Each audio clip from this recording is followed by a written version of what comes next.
Wow.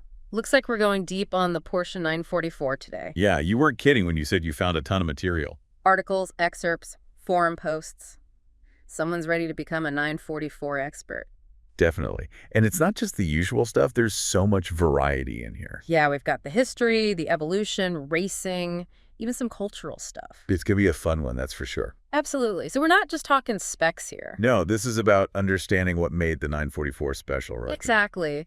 The stories, the choices, the little details you don't get in a normal review. I got to get into heart and soul of the car. Right, and why it's more than just a car, it's a symbol, an icon. Especially that 80s cool, For sure.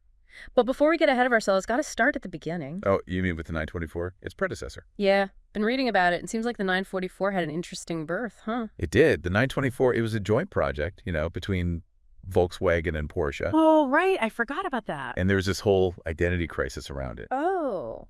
Well, some Porsche fans, the purists, they didn't see it as a real Porsche. Because of the engine. Right, it was an Audi engine. Almost like the black sheep of the family, even though it was a good car. Yeah, exactly. So Porsche, they knew they had to make a statement. Reclaim their spot as a true sports car maker. Exactly. And that's where the 944 enters the picture. And they went all in, right? Didn't just tweak the 924, they gave it a whole new heart. You talk about the engine. Yeah, that 2.5-liter inline-4, but it's not your average four-banger. Oh, no, this one's special. Essentially, it's half of the 928's V8. Wait, hold on. Half a V8. Yeah, they basically chopped a V8 in half. It was pretty wild. Why would they do that? Well, it's ingenious when you think about it. It's compact, powerful, and pure Porsche DNA. I see. So not just power, but it had to be a Porsche through and through. You got it. And this design also led to a perfect weight distribution. Which is crucial for handling. Absolutely. Yeah. Makes it super balanced, agile. So it was a bold move using a four-cylinder in a luxury sports car. Especially for Porsche, known for their 6s and 8s. Right. But they were thinking ahead, weren't they? I think so. Fuel efficiency was a big thing back then, after the 70s fuel crises. Makes sense. And a four-cylinder helps with that. Plus, it let them keep the engine bay compact, which helps with balance, too. So they were being practical, but without compromising performance. Exactly. Trying to have the best of both worlds. Which, let's be honest, four-cylinder engines, they have a bit of a rep, right? You mean for being a bit rough? Vibrations and all that. Exactly. Not exactly what you expect in a luxury sports car. Yeah, so Porsche, they had to get creative. They used counter-rotating balance shafts. Okay, I'm not a mechanic. What does that even mean? It's basically a way to smooth out the engine, reduce those vibrations. So it runs smoother, more refined? Exactly. And this tech wasn't new, but it was unusual for a sports car then. Oh, interesting. They were really trying to break the mold with this one. They were. And here's the kicker. The tech wasn't even theirs. Huh. What do you mean? They licensed it from Mitsubishi of all companies. A competitor? That's wild. It shows they weren't afraid to learn from others to get the best solution. What mattered was making the best car possible. Exactly. No egos, just pure engineering focus. And it paid off. Yeah, the 944 was a hit, right? People loved it. Big time. It actually outsold the 911 for a while. Can you believe that? Wow, seriously. Talk about defying expectations. But the story doesn't end there, Porsche. They kept at it. Always refining, always improving. And that's where things get really exciting. Ooh, okay, I'm all ears. So where do we go from here? Well, we got to talk about the different 944 models, each one a story in itself. All right, let's dive in. We've got a lot of 944 to cover. We do. So buckle up. It's going to be a fun ride. So we've talked about the base 944, its origins, the engine, all that. Yeah, that half a V8 thing still blows my mind. Pretty wild, right? But we only just scratched the surface. There's a whole lineup of 944s out there, each with its own story. Exactly. And to really understand the 944, we got to look at its evolution. Show how Porsche kept pushing the boundaries. Precisely. So where do you want to start? Well, I've been curious about this one model, the 944 Turbo Cup. Oh, yeah, that's a good one. Really showcases the 944's performance potential. From what I read, it wasn't just a street 944 with some racing stripes. Oh, no, not even close. They basically took a 944 Turbo and turned it into a beast. Talk about a track weapon. Seriously, they went all out. Bigger turbos, lighter parts, stripped out interior. So no more comfy seats and radio? Nope, just pure performance. Magnesium intake manifolds, reinforced transmissions. You're speaking another language now. Basically, everything was upgraded to handle the extra power. And it had a lot more power, right? Oh, yeah. Those Turbo Cup cars were putting out serious horsepower. How much are we talking? Well, they were hitting 0 to 60 in about 5.3 seconds. Wow, that's quick. And top speeds close to 170 miles per hour, not your average 944. So they took an already fast car and made it a rocket. Exactly. It proved the 944 platform could handle serious racing. And it wasn't just some local club racing either, right? Nope, the Turbo Cup was international, championships all over the world. I saw something about France, Germany, even South Africa. Yeah, they were everywhere. Really helped make the 944 a global icon. Showed that it was more than just a pretty face. Absolutely. Yeah. And speaking of performance, got to talk about the 944's design. Yeah, it was innovative, for its time at least. Oh, for sure. A lot of clever thinking went into it. Like that transaxle layout, that's one thing I wanted to ask you about. The front engine rear transmission setup. Yeah, what's the deal with that? Why was it such a big deal? Well, it all comes down to balance. The engine's up front, the transmission's in the back. So it's like a seesaw, evenly distributed. Exactly. Yeah. They wanted to get that perfect 50-50 weight distribution. Which is ideal for handling, right? Absolutely. Makes the car feel planted, agile, responsive. I've read about how people raved about the 944's handling. Oh, yeah, it was legendary.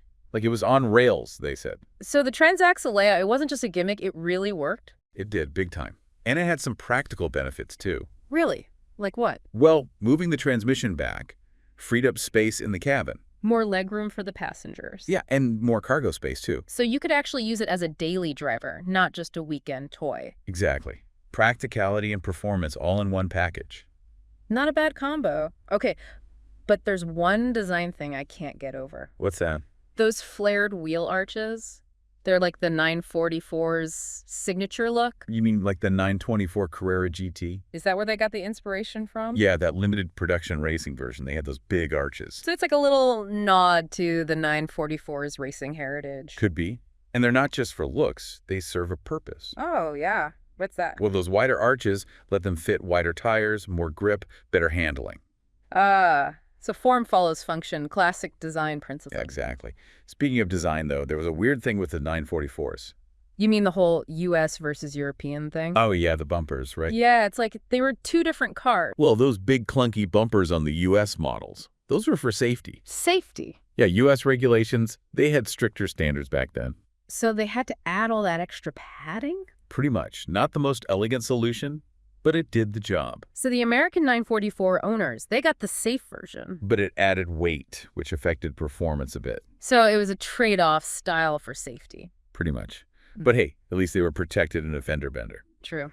Though I gotta say, the European bumpers, they look so much better. Yeah, much sleeker, integrated into the I design. think the car looked more aggressive, sporty. It did. But it's interesting to think about the context, right? You mean like why Porsche made the 944 in the first place? Exactly.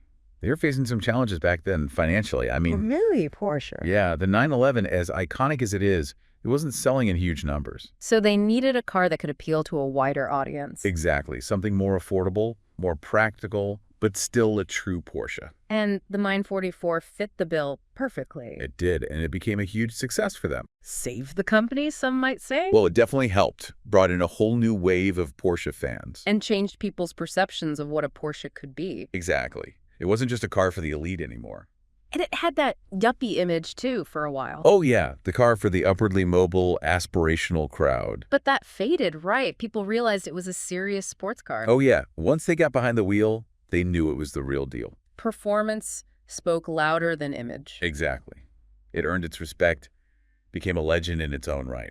So we've covered the 944's racing, the design, the impact it had. It's been quite a journey. It has. Oh, well. But there's still one thing I'm curious about, its legacy. Ah, yes. What does the 944 mean today, decades after it went out of production? It's more than just a classic car, right? Oh, definitely. There's something about the 944, it still resonates today. All right, spill the beans. What's the 944's lasting impact? It's amazing how the 944 kind of changed what people thought a Porsche could be. Yeah, right. You had the 911, the classic, but this was something different. Front engine, that unique transmission setup, but still pure Porsche performance. And it looked the part, too. Those flared arches, the pop-up headlights. It still looks good today, even amongst all the modern cars. Yeah, it's aged well, hasn't it? That classic 80s sports car look. And you can see how it influenced later Porsches, like the 968. Oh, yeah, definitely. The 968 was kind of like the 944's successor in a way. Taking those design cues and evolving them. Exactly. Yeah. But it wasn't just about looks. The 944 was a sales hit, too. Right. We talked about how it even outsold the 911 for a bit. Brought in a whole new crowd of Porsche buyers. People who maybe wouldn't have considered a Porsche before. Yeah, it made the brand more accessible, broadened its appeal. So this car that was kind of an outsider, it ended up changing Porsche's course. I think so, yeah. Hmm. It showed they could innovate, try new things, and still succeed. And what about today? The 944 has been out of production for a while now. Yeah, but it's a classic, a cult classic, you could say. People still love them, right? You see them at car shows, rallies. Oh, yeah, definitely. And they've gone up in value, too. Makes sense. It's a piece of Porsche history. More than that, it's a reminder of a certain era, a certain style. That 80s? Cool, yeah. But it wasn't just about the image. No, it was a driver's car. It had the performance to back it up. People realized that, even those who were skeptical at first. Once you drove a 944, you got it. You understood. It earned its respect, proved it was a true Porsche. Exactly. And that's part of his legacy. It broke the mold, defied expectations. Makes you wonder, doesn't it? What if they kept making the 944? What, like a modern-day 944? Yeah, what would that even look like? Would it still be front engine? Would it be electric? A hybrid? So many possibilities. Would it still have those flared arches? It's fun to imagine. It is, right. Mm. Taking that classic design and bringing it into the present. And knowing Porsche, they'd push the limits, make it even more amazing. Oh, for sure. They wouldn't just rehash the old design. They'd innovate. Use all the latest tech, the best materials. But they'd keep the spirit of the 944, that's for sure. The performance, the handling, that driver connection. It's what made the 944 special, and it's what makes Porsche, Porsche. Well said. So we've gone through the history, the evolution, the impact. We've covered a lot of ground, dug deep into the 944 story. And I think it's safe to say the 944, it left its mark. Oh, absolutely. It's a classic, an icon, and its legacy lives on. Maybe someday we'll see a new 944. Who knows? One can dream, right? But until then, we have the original to appreciate. That's right. A true Porsche through and through. Yeah. Thanks for taking this deep dive with me. My pleasure. Always fun to explore the world of classic cars. And thanks to all of you listening. We'll catch you on the next deep dive. Until then, keep those engines revving.